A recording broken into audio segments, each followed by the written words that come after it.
Baik, Assalamualaikum warahmatullahi wabarakatuh.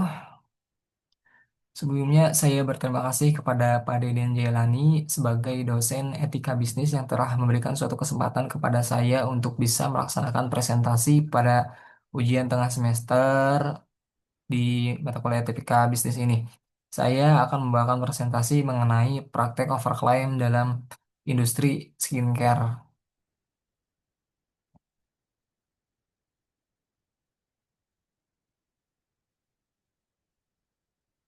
Oke.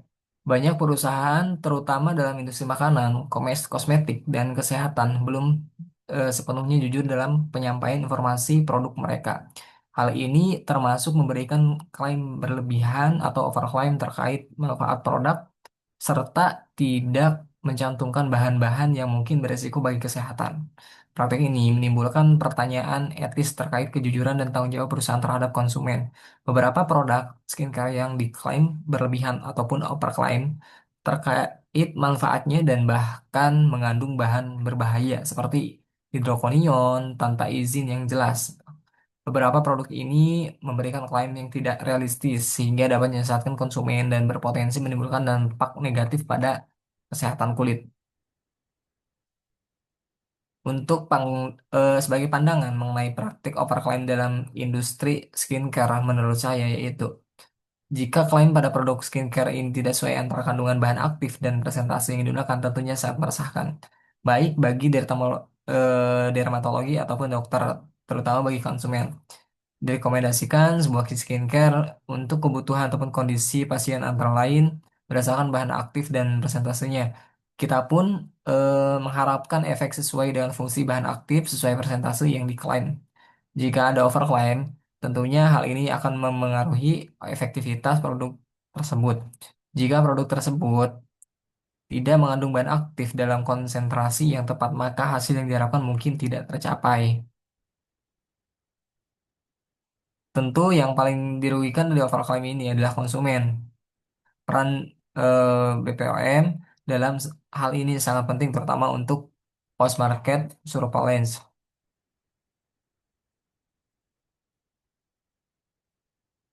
Kemudian identifikasi masalah etika bisnis yang muncul dalam kasus overclaim dan penggunaan bahan berbahaya pada produk skincare. Oke. Kasus seperti ini membuktikan bahwa produk overclaim bukan hanya membohongi tetapi juga dapat membahayakan kesehatan kulit. Sayangnya remaja dan masyarakat yang kurang memahami kandungan skincare sering menjadi target utama pemesanan produk-produk seperti ini. Mereka cenderung mudah tergoda dan janji instan yang dipromosikan melalui media sosial dan influencer. Kemudian untuk poin yang kedua, tidak semua influencer ketika mendapatkan endorsement, melakukan uji coba dan riset mendalam tentang kandungan dalam sebuah produk. Kualitas dan keamanan tidak dapat dibuktikan ketika mereka mempromosikan sebuah produk ke ranah publik. Terdapat beberapa akun seperti dokter detektif sering membongkar kasus overclaim. Namun ironisnya, akun tersebut pernah tersandung hukum atas kasus dugaan pencemaran nama baik dan pemerasan ketika menguak kasus overclaim. Nah, kemudian untuk poin ketiga yaitu pemasaran agresif atas persaingan di industri kecantikan, membuat banyak merek tergoda untuk memberikan klaim bombastis demi menarik perhatian konsumen. Banyak perusahaan yang menggunakan strategi pemasaran yang mendramatisasi keunggulan produk mereka bahkan dengan menampilkan testimoni palsu atau hasil dimanipulasi. Sangat banyak sekali. Apa dampak daripada kasus overclaim dan penggunaan bahan berbahaya pada produk skincare tersebut? Yakni terdapat 3 poin untuk dampaknya. Pertama, kerusakan kulit jangka panjang, iritasi, alergi, dan sensitivitas efek samping tak terduga. Kemudian, kerugian materi atau konsumen membayar lebih untuk produk yang tidak memberikan manfaat seperti yang diklaim tidak sebanding dengan harganya. Kehilangan kepercayaan. Konsumen kehilangan kepercayaan pada merek dan industri skincare secara keseluruhan membuat mereka lebih efektif dan selektif terhadap klaim. Kemudian poin selanjutnya yaitu langkah yang dapat dilakukan untuk mencari informasi produk. Langkah untuk mencari produk Yang dilakukan itu pertama kita pastikan dulu cek BPOM gitu kan. Pastikan produk telah terdaftar dan memiliki izin edar dari BPOM. Kemudian perhatikan kandungan yang tertera di kemasan dengan seksama. Konsultasi dengan ahli, konsumen dapat mengkonsultasikan kepada dokter kulit sebelum mencoba produk baru. Kemudian lihat uji klinis produk yang aman dan efektif biasanya memiliki hasil uji klinis yang jelas. Jangan mudah tergoda pada tren iklan dengan cara membatasi akses situs melalui media sosial. Kemudian peningkatan tanggung jawab perusahaan dalam kasus overclaim dan penggunaan bahan berbahaya pada produk skincare. Peningkatan tanggung jawab perusahaan. Kasus seperti ini membuktikan bahwa produk overclaim bukan hanya membohongi regulasi yang lebih ketat. Seharusnya setiap kali manfaat produk didukung oleh bukti ilmiah yang objektif, kuat, dan juga relevan. Seperti data uji klinis, sebelum produk diizinkan beredar, perusahaan tidak bisa lagi hanya mengandalkan testimoni ataupun klaim bombastis tanpa dasar faktual, tetapi juga dapat membahayakan kesehatan kulit. Menetapkan standar yang jelas tentang jenis klaim yang diperbolehkan dan dilarang, gitu kan. Kemudian pemerintah ataupun lembaga pengawas seperti BPOM kini lebih aktif mengawasi dan menegakkan hukum terhadap praktik overclaim. Pelanggaran dapat berujung pada konsekuensi serius. Secara keseluruhan, kerangka regulasi yang lebih kuat ini memaksa perusahaan untuk bersikap lebih hati-hati, jujur, dan juga bertanggung jawab dalam memasarkan produk mereka karena risiko hukum dan finansial dari overclaim menjadi jauh lebih tinggi. Seperti itu. Kemudian, identifikasi peraturan pemerintah atau kebijakan yang relevan di Indonesia terkait keamanan produk kosmetik dan skincare. Kadang memang pemerintah itu tidak terlalu memperhatikan terkait produk yang mau launching kepada penggunaan masyarakat gitu kan. Maka peraturan utama terkait keamanan produk kosmetik dan perawatan kulit di Indonesia diatur oleh Badan Pengawas Obat dan Makanan atau bisa disebut dengan BPOM. Perusahaan dapat memastikan kepatuhan dengan mengikuti serangkaian langkah yang puncaknya adalah mendapatkan nomor izin edaran ataupun NIE atau surat persetujuan notifikasi dari BPOM.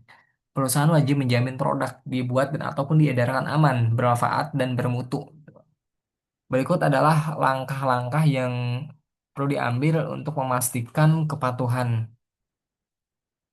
Langkah-langkahnya diantaranya yang pertama memenuhi legalitas usaha. Jadi pastikan perusahaan Anda memiliki legalitas usaha yang sah seperti akta pendirian, NPWP, dan izin usaha industri tanda daftar industri. Kemudian poin yang kedua itu menerapkan cara pembuatan kosmetika yang baik atau CPKB.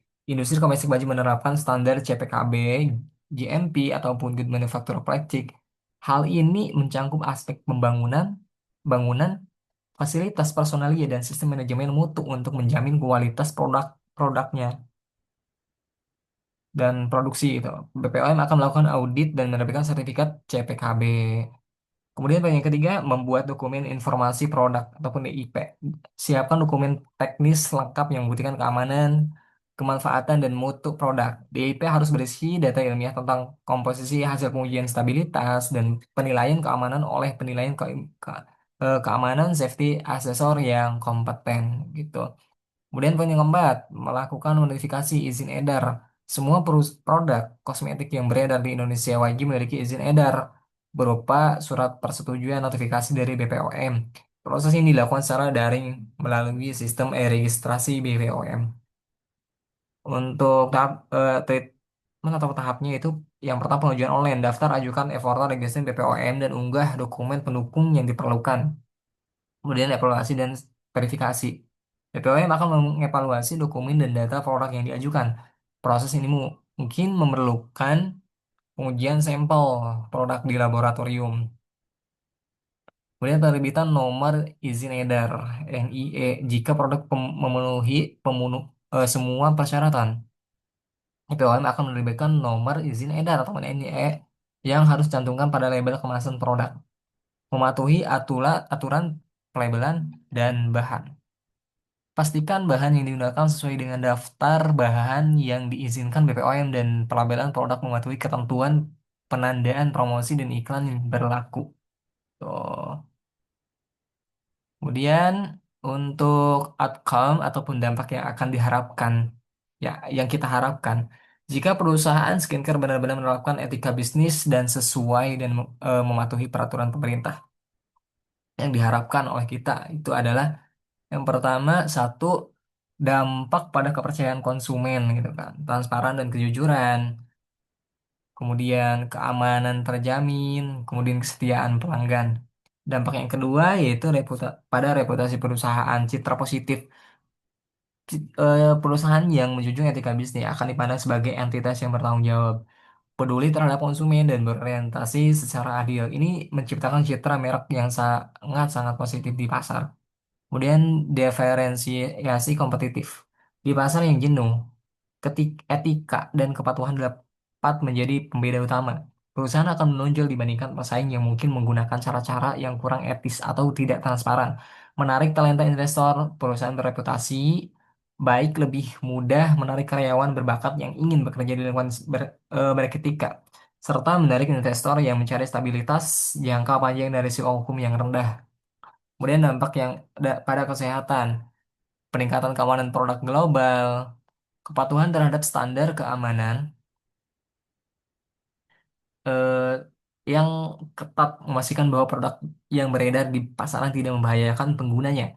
Penjagaan masalah kulit, jangka panjang alergi atau penyakit serius akibat bahan kimia yang berbahaya. Edukasi konsumen yang lebih baik gitu kan. Perusahaan yang etis cenderung memberikan informasi yang akurat dan mendidik tentang perawatan kulit yang benar. Bukan sekadar janji instan yang tidak realistis begitu.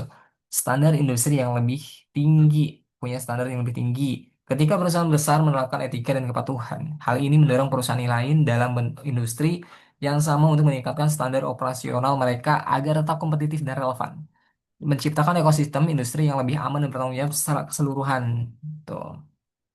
Oke, berikutlah beberapa poin yang mungkin saya bisa sampaikan untuk mengenai praktek overclaim skincare gitu. Mungkin cukup sekian untuk presentasi dari saya. Mohon maaf bila ada kekurangan dan kesalahan. Sekian, terima kasih. Assalamualaikum warahmatullahi wabarakatuh.